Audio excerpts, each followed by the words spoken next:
அனைவருக்கும் வணக்கம். இது என் வாழ்க்கையில் நடந்த உண்மை சம்பவம். திருமணம் பேச்சு ஆரம்பித்தவுடன் எனக்கு நிறைய தடங்கல்கள் வந்தது. அதை நான் பெரிதாக எடுத்துக்கொள்ளாததால் என் வாழ்க்கையே தற்போது கேள்விக்குறியாகிவிட்டது. அது என்ன என்று ஒரு வீடியோ போட்டிருக்கிறேன். அதை இந்த வீடியோ முடியும் போது வருகிறது. அதை கேளுங்கள். அப்போதுதான் திருமண பேச்சு ஆரம்பித்ததும் ஏற்படும் அபசகுனங்கள் எந்த அளவுக்கு உண்மை என்று புரியும். எனக்கு திருமண பேச்சு ஆரம்பித்ததும் நிறைய தடங்கல்கள் வந்தது.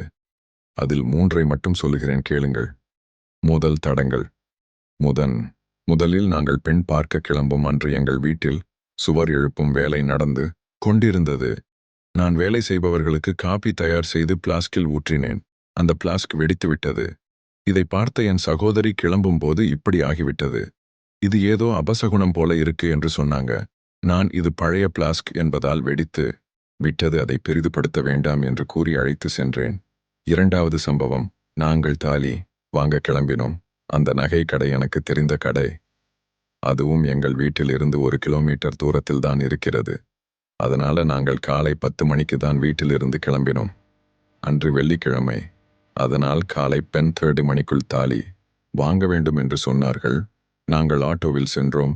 சிறிய அளவில் மழை பெய்து கொண்டிருந்தது. அப்பொழுது ஆட்டோ திடீரென ஒரு பள்ளத்தில் மாட்டிக்கொண்டது. அப்படி இப்படி என்று ஒரு வழியாக பள்ளத்தில் இருந்து ஆட்டோவை மீட்டு அவசரமாக கடைக்கு சென்று சரியாக 19 மணிக்கு தாலி வாங்கிவிட்டோம். மூன்றாவது சம்பவம். பல தடைகளை கடந்து திருமணம் செய்துவிட்டேன். திருமணம் ஆனதும் அந்த பெண்ணை எங்கள் குலதெய்வ கோவிலுக்கு கூட்டிச் சென்றேன். அங்கு கருவறைக்குள் நான் சென்று விட்டேன். ஆனால் நான் திருமணம் செய்த பெண் கருவறைக்குள் வரும்போது திடீரென ஒரு கருப்பு நிற பூனை அந்த பெண்ணின் குறுக்கே ஓடியது. இதை பார்த்த அனைவருக்கும் ஒரு மாதிரி ஆகிவிட்டது. இருந்தாலும் நான் நடப்பது நடக்கட்டும் என்று நினைத்து வாழ்க்கையை வாழ ஆரம்பிக்கலாம் என்று நினைத்தேன். ஆனால் நடந்ததோ ஒரு த்ரில்லர் படம் போல் இருந்தது. அதை பற்றி தெரிந்து கொள்ள இப்போது ஸ்கிரீனில் வரும் வீடியோவை ஓபன் செய்து பாருங்கள். அப்போதுதான் அபசகுனங்கள் என்பது நம்மை எச்சரிக்கும் ஒரு சக்தி என்று புரியும்.